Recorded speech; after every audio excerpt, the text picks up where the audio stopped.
Welcome to SportsBeat KC, the Kansas City Star's daily sports podcast. It's Wednesday, October 27th, and I'm Blair Copeland.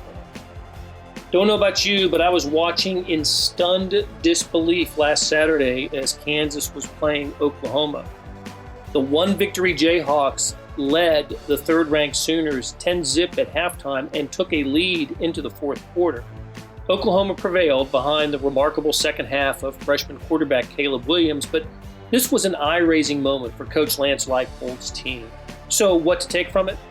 Well, the previous game, Kansas fell behind Texas Tech 41-0, and they've been non-competitive in a couple other games this season. Are we to expect an Oklahoma-like effort going forward? Beat writers Jesse Newell and Gary Bedore tackle that question and more on today's show. After a break, we get into basketball. KU was picked to win the Big 12, has the league's preseason player of the year, and two members of the preseason all-conference team. And they picked up a commitment from a consensus top 40 player last week. We talk about that. All of this on today's show, so let's get going. Talking with Jesse Newell and Gary Bedore about KU sports, which means we're going to talk some football and some basketball. And I can't remember the last time we did a show involving the Jayhawks that started with football, but that's how big the news was on Saturday. Both of you guys were at Memorial Stadium. I was watching on TV, had contemplated coming over because I wanted to see Caleb Williams, right, and see what the star freshman quarterback for Oklahoma was all about. And, of course, he made a huge impact in the game in the second half.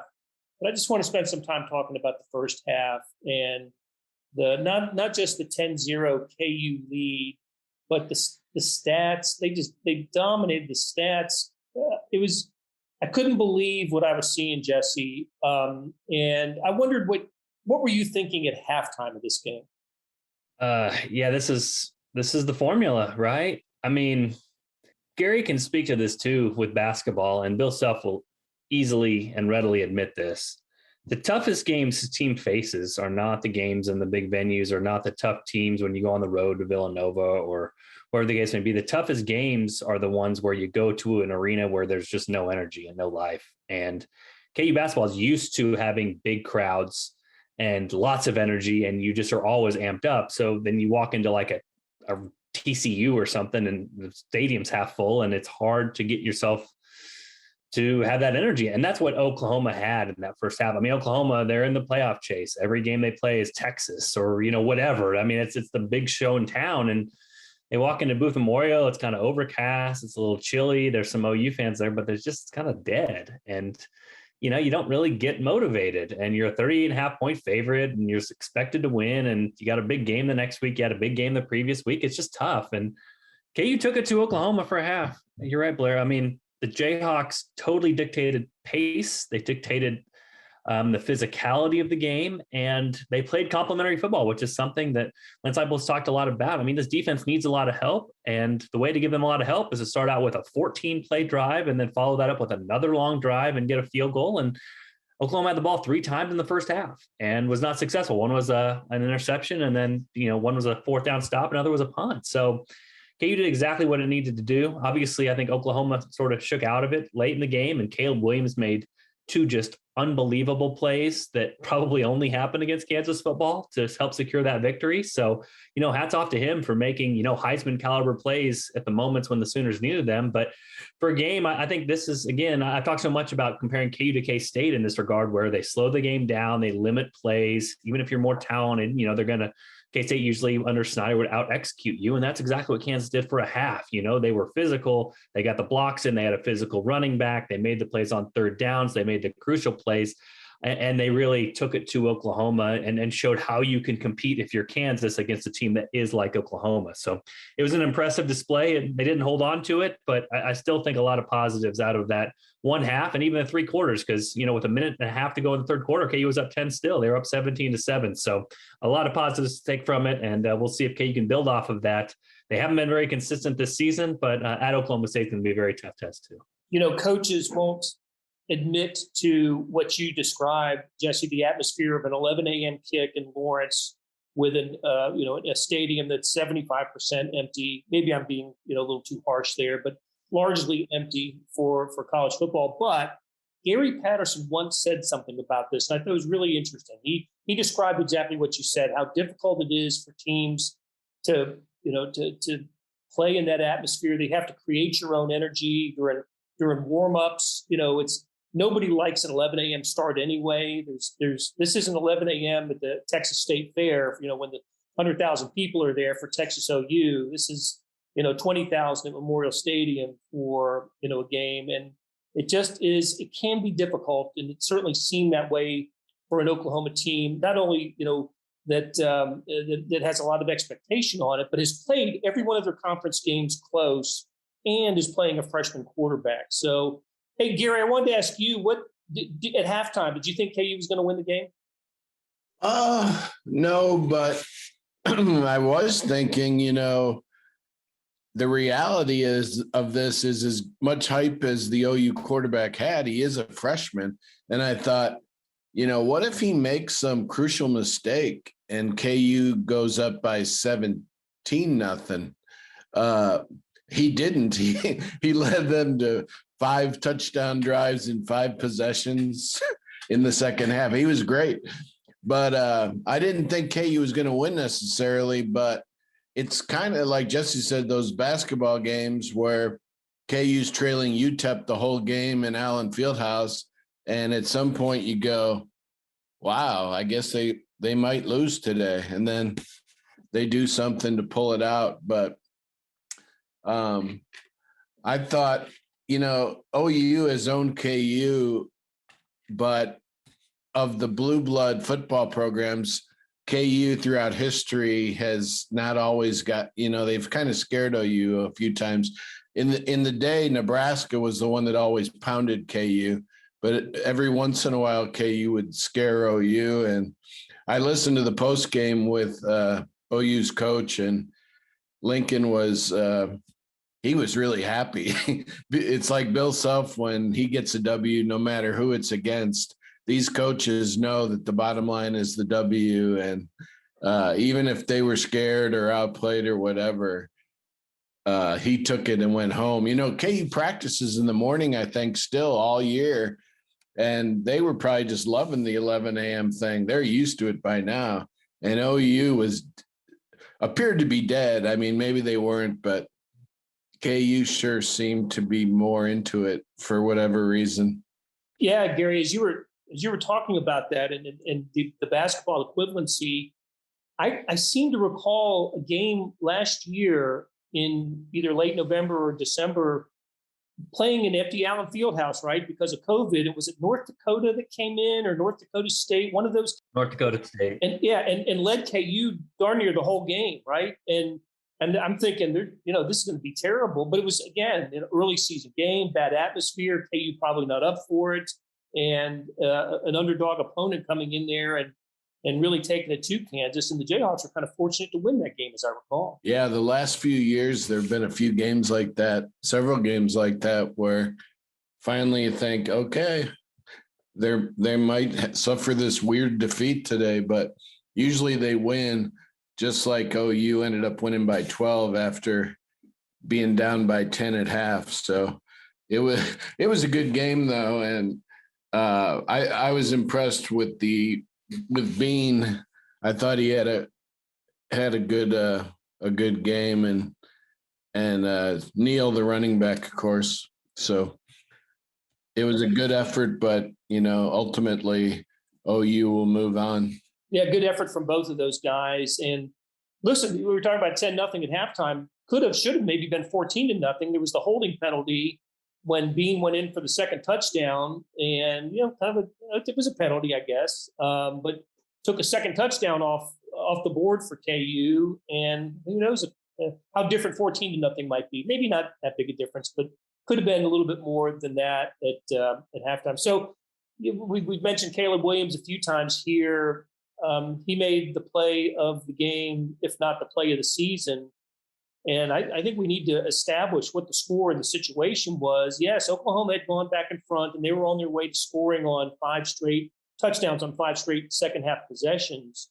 But it was 28-23, and the ball was at midfield, and Oklahoma faced was it 4th and 1 or 4th and 2, and KU had that thing stopped.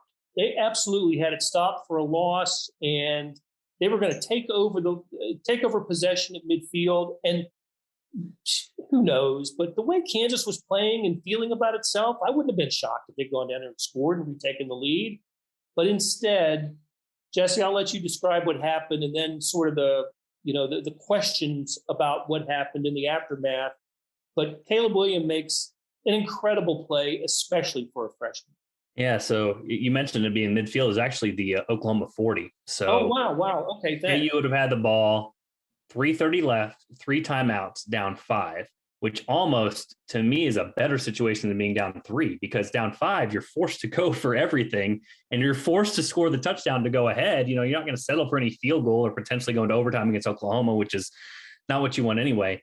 But Oklahoma runs a play, and it's a running play on that 4th and 1 and gets stopped. Rich Miller, KU's linebacker, is driving the running back, and Caleb Williams is kind of standing behind the play after he hands the ball off and just sort of runs in and grabs the ball from his running back. So as his running back is being driven backwards, Caleb Williams takes the ball from him and runs forwards and goes and gets the first down. And so lots of different things. Just to explain this as simply as possible, there's basically 2 things that happened with this. So the first question was it a pass? Was it an illegal handoff? Was it an advanced fumble, which wouldn't be legal? The Big 12 actually released a statement after the game. I was going to be the pool reporter, and then they said they were going to have a Big 12 statement. But they said because it was the player never crossed the line of scrimmage, it was a legal forward handoff. And because of that, it can be advanced. So that was the ruling on the field. That was what could be reviewed from the play. And therefore, it was okay for Caleb Williams to go take the ball from his running back and advance it forward. So according to the bylaws, according to what the Big 12 is citing, that part of it is okay. The question mark that KU fans can have, and this is more of a judgment call, is was forward progress stopped? If forward progress is stopped, then the officials are told to blow the whistle and blow the play dead. And whether that happened or not is the big question. And I think the big what if for KU fans on this play, because, for a second and a half or 2 seconds, it seemed like KU got the stop before Caleb Williams came in and had his heroic play. I wrote it in the time. I still believe it. And I'm with you, Blair. I thought it was a totally legal play, and I thought it was an amazing play. I don't think that maybe any other quarterback in the nation would have gone and done exactly what Caleb Williams did, but he understood the situation, understood that Oklahoma had nothing to lose on a 4th down. I mean, basically the only thing they could lose is if he fumbled it and KU picked up and returned it for a touchdown, some, horrible chaotic play that could have happened. But on 4th down, you just have so little to lose, because if you don't get the first down, then KU's taken over anyway. So for Caleb Williams to do that, if nobody really thought he was going to have his Heisman moment potentially against Kansas, but that was such a heads up, gutsy, amazing play that, you sort of shrug your shoulders if you're Kansas fans. I know it could have been ruled down because of forward progress. I know a lot of KU fans are going to continue to mope and groan about that. And it was a 50-50 play in that regard. But for Caleb Williams to do what he did, I just think you have to tip your hat to a guy like that, making a play in a situation that I don't think many quarterbacks would have even thought of. And he's a freshman who just true freshman who just got the start. Was this his second start? An incredible heads-up play by someone as young as he is. That was amazing. One thing that contributed to the emotion after the play was the tweet from, was it Terry McCauley, the former NFL official who seemed to side with the Jayhawks on this? Well, and again, it's important to kind of parse these 2 things out. So he was agreeing that the play should have been called dead because of forward progress. He was saying the running back had been driven back 2 yards. That's when you call the play dead, because you're trying to prevent injury and because nothing else is going to happen with the play. So he was saying originally that thing should have been ruled dead at a time. It should have been Jayhawks football. Now, when it comes to whether it was a fumble or a legal forward handoff or a potential passing play, he was kind of searching through the rule book to look at all of that. And also, if you know Terry, he is not afraid to be opinionated, especially as a former ref. Usually that doesn't happen, so I credit him for that. But it was funny to hear his tweets afterwards, because the Big 12 released their statement, and he kind of came after the Big 12 and said, well, if you're going to release a statement, you need to talk about everything that happened in the play and not just the cherry pick the part that you want. And he said, hey, the Big 12 cherry picked the part about it being a legal forward handoff, didn't say anything about it. The play should have been blown dead because of forward progress. So he still disagreed with that. He said basically the conference was cherry picking. He also picked on me a little bit, because I said there was a play earlier when KU took advantage of a 3rd and 1 call where they had a quarterback sneak called, and the officials let it play on. Like, he was kind of stacked up at the line and kind of kept trying to drive his feet. And eventually he fell forward for about 4 yards. Lincoln Riley was on the field screaming like, hey, where's forward progress? How do you not blow that play dead? And so I showed that as an example, and Terry was talking to somebody else, but he kind of used that and said, hey, these two plays are totally separate. The quarterback was still moving forward on that one. This one should not be called forward progress. So, I took my L on that one as well. But yeah, Terry is very opinionated, but very knowledgeable. Obviously, he's a rules expert for Sunday Night Football and has done this his whole life. So, I will definitely acknowledge what he says as being true. And so if he believes that forward progress should have been called, again, it's a judgment call, but if he believes that should have happened, then Kansas was a little bit robbed of being able to drive down and potentially win that football game. How dare you cross Terry McCauley like that, Jesse? How dare you? Never again, man. Never again. But I think as I put on Twitter, when I get the L, I will take the well-deserved L and sit on it. So I sat on that L the rest of the day.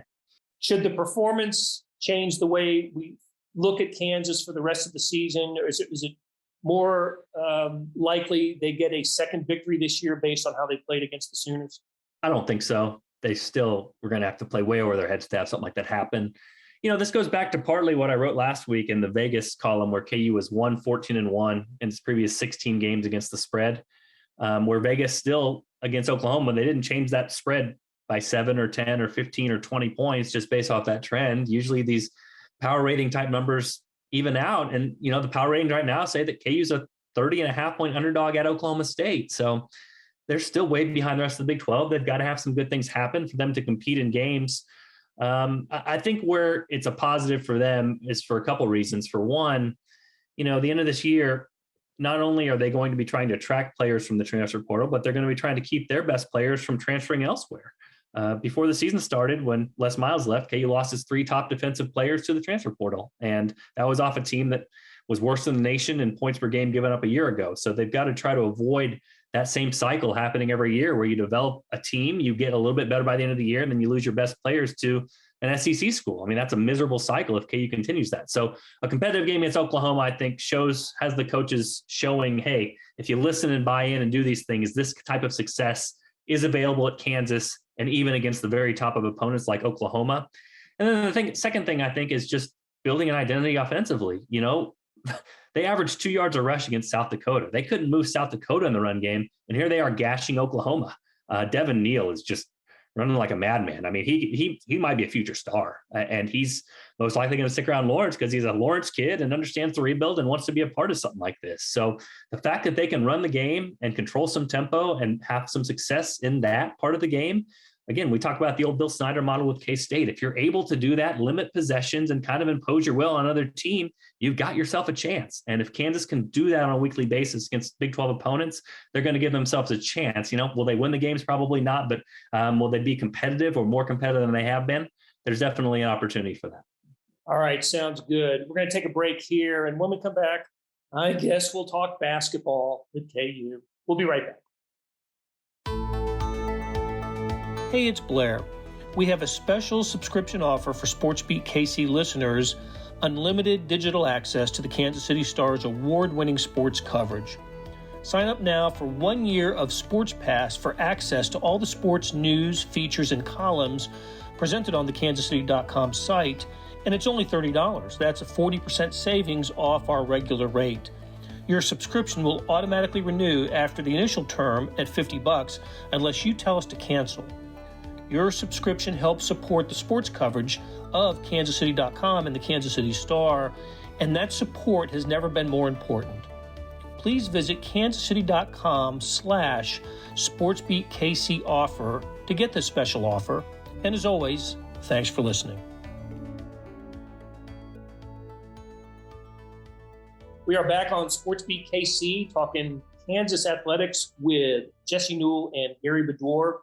Gary, we haven't talked KU basketball in several weeks. Lots happened to the Jayhawks in a preseason way.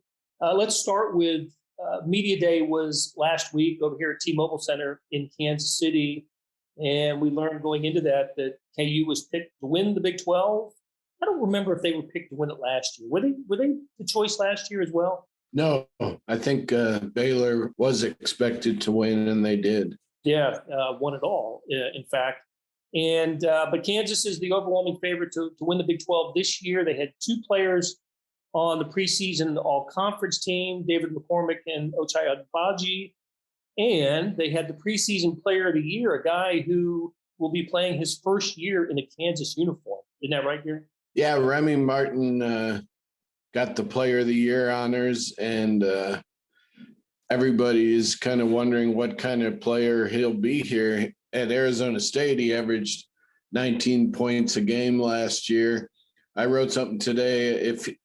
If he KU's highest scoring guard in the Bill Self era was Frank Mason at like 20.3.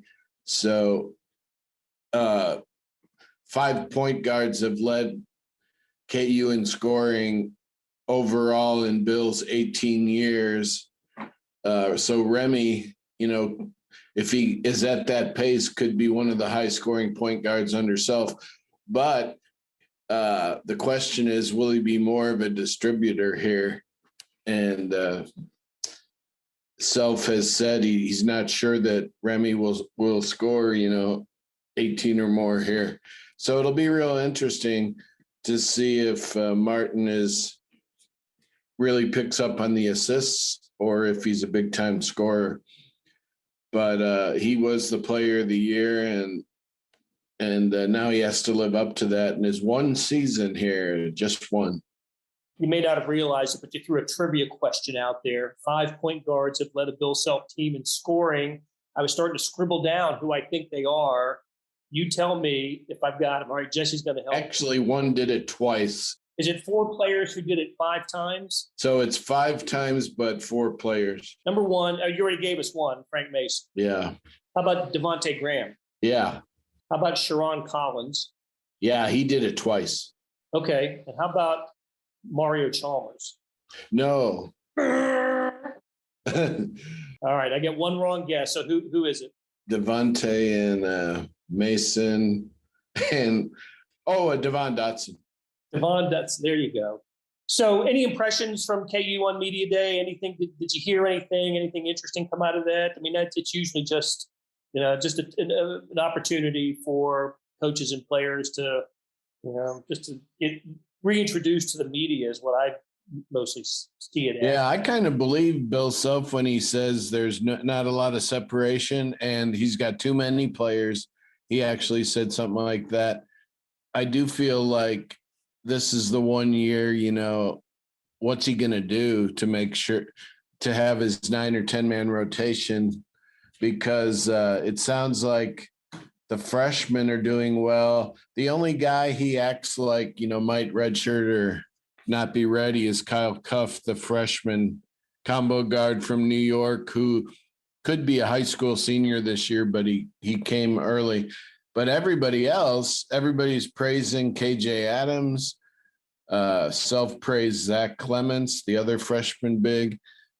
That Yesufu is doing fine, everybody said, and they've got all these guards. He keeps praising DeJuan Harris from last year. And then the 4 returnees are doing fine. The 4 returning starters, Ochai and Christian Brown. And so it really sounds like they're so deep that, where does Mitch Lightfoot fit in? Does he get minutes? So they've got like 10 to 12 players who I think realistically probably, if the word is right, deserve to play somewhere in the Big 12. But what's Bill going to do? He demands the W, and he's only going to play the guys in a certain game that are going to get him that W. And that could mean some very good players not getting on the court. What about Jalen Coleman-Lands? Legitimate stat guy last year at Iowa State, had a real good year. Does he play? Self said he's the best shooter on the team. So we shall see, I guess. But that's what I got out of Media Day, that I believed the Jayhawk players that were there in Bill, that they actually are very, very deep, and a lot of the guys deserve to play. I think we might be looking at a Grinnell type system for KU this year. You start 5 and you have 5 at the bench, and they check in like a hockey substitution, right? New line comes in. And they never stop. They end up beating opponents 155 to 120. Might suggest that to Bill. Yeah, I'm sure he'd love to give up the easy baskets, Blair. You go ahead and that's what he's all about, right? When I'm not around, you do that, okay? That's right. Well, okay, you made some big recruiting news too, Gary, didn't they? I hope I'm pronouncing his name right. Ernest Edeh Jr. Yeah. Big guy from Orlando, Florida, unbuttoned his shirt and showed us a KU t-shirt and not a UCLA t-shirt. Yeah. Tell us about him. Yeah, KU beat out UCLA for him, but he was recruited by everybody. There's three bigs that the Blue Bloods all wanted. Adam Bona is probably going to go to UCLA or Kentucky. A guy named Johan Traore is going to decide in the spring. He's like a 7-footer. So Bill wanted one of those three. I guess most people think Bona's the best of the three, but Edeh is just another guy that can block, big guy, 6'10", 6'11", block shots, dominate around the goal. So I think the consensus is still needs work on the jumper. So probably like a lot of bigs Bill's brought in, but their recruiting class has been ranked 3rd by the 2 major services. And with MJ Rice, a top 20 player, 6'5", Grady Dick, Zuby from Texas, big man, Self's doing really well. And if somehow he could land Brandon Miller on November 1st, KU, Alabama, Tennessee State, and the pros, this guy is a legit top 10 player.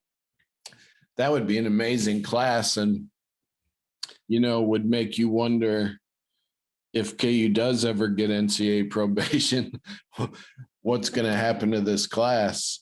Because it's already a good class, but if they get Brandon Miller or Mark Mitchell, formerly Miege, who's really good, and Chandler Jackson, a point guard from Tennessee, probably not going to get him, but still has KU on his list. Self and his assistants are turning in a big-time recruiting year. Yeah, you took the words out of my mouth, Gary, about Bill and the NCAA situation. I know there were years ago when this became an issue. That was a story, how it was going to impact recruiting. Maybe so much time has passed that for recruits anyway, it's like, just let me know what's going to happen. But meanwhile, I'm going to commit to Kansas. Yep. And in the case of Edeh, he talks about how he wants the teaching of the big man, and that's Kansas has a good reputation for that. Yep, Norm Roberts does a good job with the bigs, and it's amazing the amount of players that have come in and also transferred out the last few years. It's been really crazy, and he could even add 2 or 3 more players to this class, which. If he doesn't get those high schoolers I mentioned, he'll probably hit the portal again, and it'll be another 8-man class because they're going to lose some guys. And it's insane what's going on in college with the roster movement. It absolutely is. That'll be the topic of another show for us. Yeah. And we could spend a whole day on that. So, but we're going to wrap it up here today. Big thanks to Gary Bedore and Jesse Newell for spending some time talking KU hoops with us, and we'll talk to you guys again next week. That'll do it for today. Thanks to our SportsBeat KC production staff of Beth Welsh, Monty Davis, Jeff Rosen, and Chris Pickett. Tip of the cap to Gary Bedore and Jesse Newell for stopping by and talking KU Jayhawks. Links to their stories can be found in the show notes and on kansascity.com. So let's talk about the morning sports edition. If you're not seeing it, you're really missing out. On kansascity.com, go to the Stars e-edition. That's a replica of the printed newspaper on your screen that comes with your digital subscription. Well, now there's an updated sports section produced separately that goes along with it. When you open the e-edition, there's a box in the upper right-hand corner that says All Editions. Click on that and you can access, anywhere from 25 to 50 pages of sports. Maybe get a link in your email. That's how I get it. It's there by about 6 a.m. every morning. However you get it, it is access to complete coverage of the previous day's sports news, features, statistics, everything. It's fantastic. Thanks for reading the Star and listening to our podcast lineup. You're helping support the best sports and news coverage in Kansas City, and we could not produce programs like SportsBeat KC without you. We'll be back on Thursday talking Chiefs. That's a little programming note. We usually come to you on Friday with our SportsBeat Live. This week it's going to be Thursday. So Chiefs SportsBeat Live on Thursday. That'll become a podcast later in the day. Hope you will tune in.